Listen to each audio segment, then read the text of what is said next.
The night was supposed to be like any other for Emily Rivers, a woman who carried herself with quiet confidence, a posture so straight it almost gave away the years of discipline etched into her body.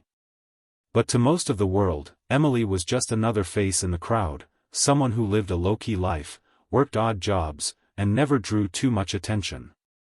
That anonymity shattered the moment federal agents stormed into the quiet coffee shop she frequented, handcuffed her in front of startled customers, and accused her of one of the most audacious crimes imaginable, impersonating a Navy SEAL.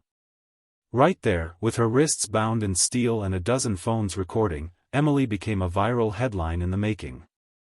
Before I take you deeper into what unfolded, I want you to hit that subscribe button, because stories like this one, where truth is stranger than fiction, are exactly the kind of tales you don't want to miss. Now, let's unravel how Emily ended up accused, and how a single tattoo would leave even the highest-ranking admiral speechless. Emily's arrest was as humiliating as it was surreal. The agents rattled off accusations. She had allegedly shown up at veterans' charity events claiming to be a decorated SEAL, told stories of covert missions, and even raised money under that false identity. None of it, she insisted, was true. She had never asked for money, never claimed awards, never bragged about medals she didn't earn. But when you've got 3 decorated veterans pointing fingers and calling you a fraud, suddenly the crowd believes them, not you. Emily sat in the interrogation room hours later, sweat clinging to her forehead, jaw tight as she refused to answer questions about things she couldn't yet explain. Every time the agents demanded details about where she had served, she clenched her fists under the table, trying to keep her composure. Her mind kept circling one thought. They had no idea who she really was, and if the truth came out, it would shake the very foundation of the accusations against her. The twist began with the tattoo. It wasn't flashy, no screaming eagle or oversized anchor. It was subtle, hidden beneath her left ribcage, a precise design made of waves and numbers, inked with such accuracy that only those who had gone through SEAL training would recognize its meaning. The tattoo wasn't decorative, it was a marker, a coded symbol that told of the class, the instructors, and the grueling test of Hell Week she had endured. But Emily had kept it private, a secret etched into her skin, not something she paraded in bars or bragged about at parades. That secrecy became her shield and her curse. When the federal agents booked her, they listed her charges and sneered as though they had caught a liar. She asked for one thing, an audience with Admiral James Harkkins, the man who once commanded the SEALs in Coronado. Her request seemed absurd to them. Why would one of the Navy's most powerful men waste time on a supposed imposter? Yet when Harkkins heard her name, he didn't dismiss it. Instead, curiosity flickered in his sharp blue eyes, and he ordered her brought before him. When Admiral Harkkins entered the room, silence fell like a heavy curtain. He was a man whose presence demanded respect, even from seasoned agents. His hair was silver now, but his posture was still ramrod straight, his voice steady and commanding. Emily lifted her gaze to meet his, and for the first time since her arrest, her expression softened. There was recognition in her eyes, almost like a silent salute. The Admiral studied her for a long moment, then asked the agents why they believed she was lying.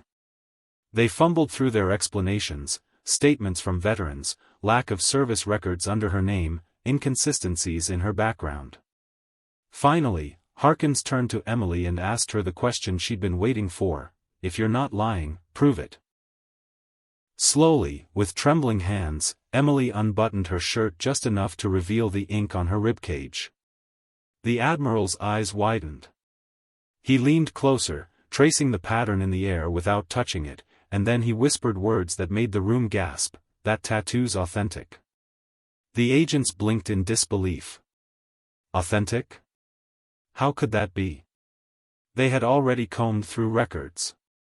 Emily Rivers didn't exist in Navy databases as a SEAL, didn't show up in deployment logs, didn't even have a standard service history.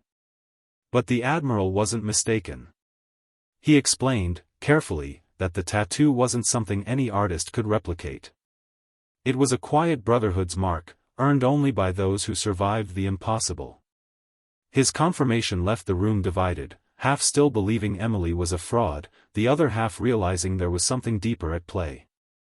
That was when Emily's story began to unfold, piece by piece, like a classified file finally declassified. Years earlier, she had entered the Navy under a different name, a choice she made after cutting ties with a life scarred by abuse and betrayal. Back then, the military wasn't fully ready for women to try out for the SEALs, but experimental programs existed in the shadows, programs that selected a handful of women to push boundaries quietly, without media, without acknowledgement. Emily was one of them. She endured the same grueling hell week, carried logs through the freezing surf, endured hypothermia, exhaustion, and psychological torment. She was battered, broken, but unyielding. Instructors who tried to break her ended up respecting her resilience. Yet when the program dissolved quietly, those women were told their achievements would never be recognized publicly.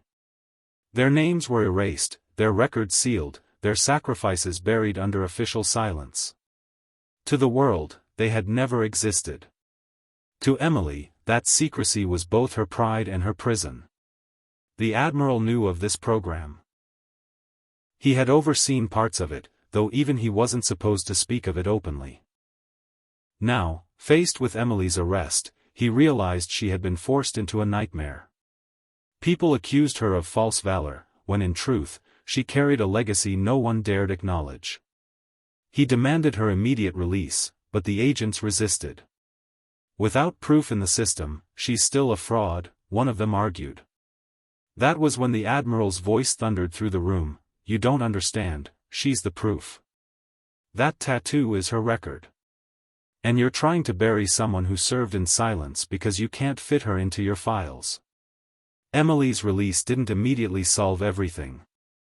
The media had already begun spinning the story: woman arrested for impersonating a SEAL, crowds mocking her online, veterans enraged. Clearing her name required more than a tattoo and the Admiral's word. It required opening doors the government never wanted unsealed. For days, Emily's life became a battlefield of a different kind. She faced hostile reporters, skeptics who called her a fraud, and even veterans who spat at her, convinced she was stealing honor. But every night, when the cameras dimmed, she remembered the quiet voice of the Admiral and the recognition in his eyes. That memory fueled her determination. She agreed to testify privately before a closed congressional panel, where she revealed details of missions she had trained for, the people she had served alongside, and the sacrifices she had witnessed. Slowly, skeptics began to realize that no imposter could fabricate such truths. And then came the moment that changed everything. At a memorial service for fallen SEALs, Admiral Harkkins stood on the stage, Emily beside him. He told the crowd that heroes didn't always wear visible medals, that some sacrifices were hidden for decades. He stopped just short of revealing classified details but left no doubt about Emily's authenticity. The audience, which had once ridiculed her, now stood in silence, some saluting, some weeping. For Emily, that moment wasn't about vindication or fame. It was about finally being seen, about proving that she wasn't a fraud but someone who had bled, suffered, and earned the right to stand among warriors. Her story didn't end there. Emily chose not to sue the government or demand compensation. Instead, she dedicated her life to helping veterans whose service had been overlooked or forgotten. She built a foundation for those whose records were lost, whose voices were silenced, whose scars were hidden. And though she rarely spoke of her own past, those who knew her carried a quiet respect, whispering the legend of the woman once arrested for impersonating a SEAL until an admiral declared the truth with 4 unforgettable words: "That tattoo's authentic." So the next time you hear someone mock another person for claiming service, remember Emily's story. Sometimes the truth is buried deeper than records, deeper than headlines, deeper than we're comfortable believing. And if you found yourself hooked by this tale, make sure you hit that subscribe button, because stories like this remind us that courage doesn't always fit neatly into the boxes we expect. Sometimes, it hides in plain sight, waiting for the right moment to be revealed.